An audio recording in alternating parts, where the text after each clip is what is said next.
అదే సమయంలో అన్ని దేవాలయాలను కూడా స్ట్రీమ్లైన్ చేసి ఎక్కడ కూడా అపచారం అనేది జరగకుండా అనేక రకమైన రిఫార్మ్స్ అని తీసుకొచ్చి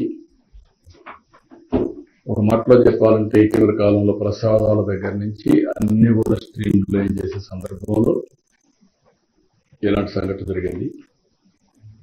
దీనికి కూడా కారణం మనం చూస్తే వెంకటేశ్వర స్వామి అంటే భక్తి పెరుగుతా ఉంది రోజు రోజుకి.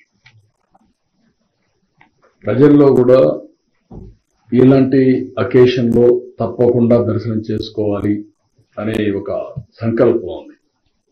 ఆ సంకల్పం ఉన్నప్పుడు ఇక్కడ ట్రస్ట్ మేనేజ్మెంట్ ట్రస్ట్ కానీ ఎగ్జిక్యూటివ్స్ కానీ సమన్వయంతో చేసుకొని దీన్ని లాజికల్ గా తీసుకుపోవడానికి భక్తులకి ఎలాంటి ఇబ్బందులు లేకుండా దర్శనం చేయించే బాధ్యత, అలాంటి ఏర్పాట్లు చేయాల్సిన బాధ్యత వీళ్ళ మీద ఉంది. అది కూడా చేయాలని కూడా నేను చాలా స్పష్టంగా చెప్తున్నా. ఇప్పుడు నేను ఇక్కడికి వచ్చినప్పుడు కొన్ని నిర్ణయాలు కూడా తీసుకున్నాను. ఆ నిర్ణయాల్లో మీరు చూస్తే 6 మంది చనిపోయారు. వాళ్ళ కుటుంబాలకి నా ప్రగాఢ సానుభూతి తెలియజేస్తున్నా. వీళ్ళు మొత్తం 6 మంది చనిపోయారు. వాళ్ళ కుటుంబాలకి నా ప్రగాఢ సానుభూతి తెలియజేసుకుంటూ వాళ్ళ ఆత్మకు శాంతి కలగాలని భగవంతుడిని ప్రార్థిస్తూ ఆ కుటుంబాలకు ఒక్కొక్కరికి 25 లక్షల రూపాయలు ఇమ్మీడియట్ గా ఆర్థిక సహాయం టీటీడీ ద్వారా ఇస్తాం. 25 లక్షల రూపాయలు బోర్డు కూడా చెప్తున్నాను, వాళ్ళు వర్కౌట్ చేసి చేస్తారు.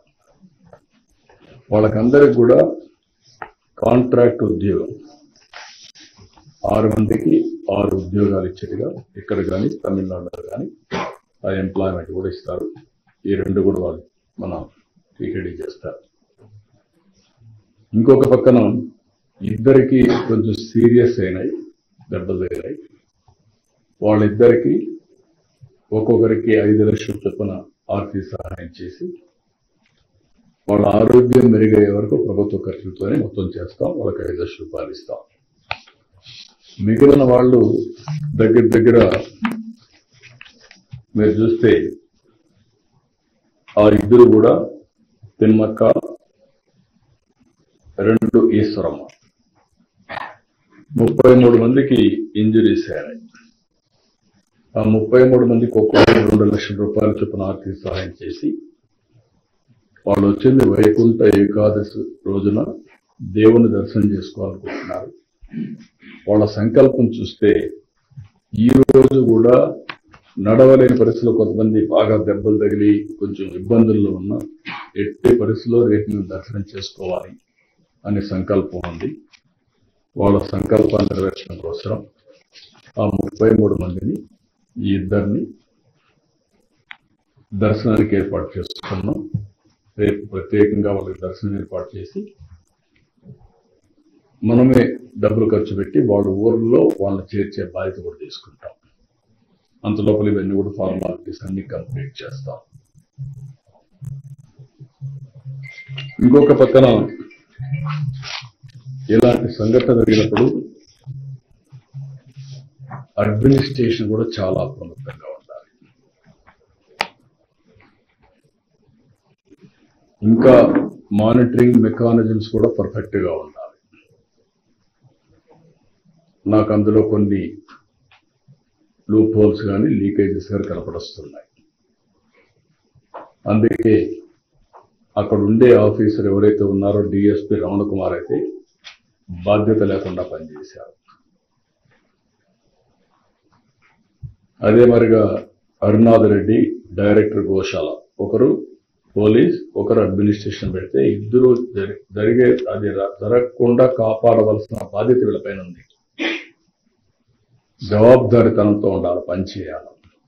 ఇద్దరు పనిచేయలేదు, ఇద్దరిని సస్పెండ్ చేస్తున్నాం.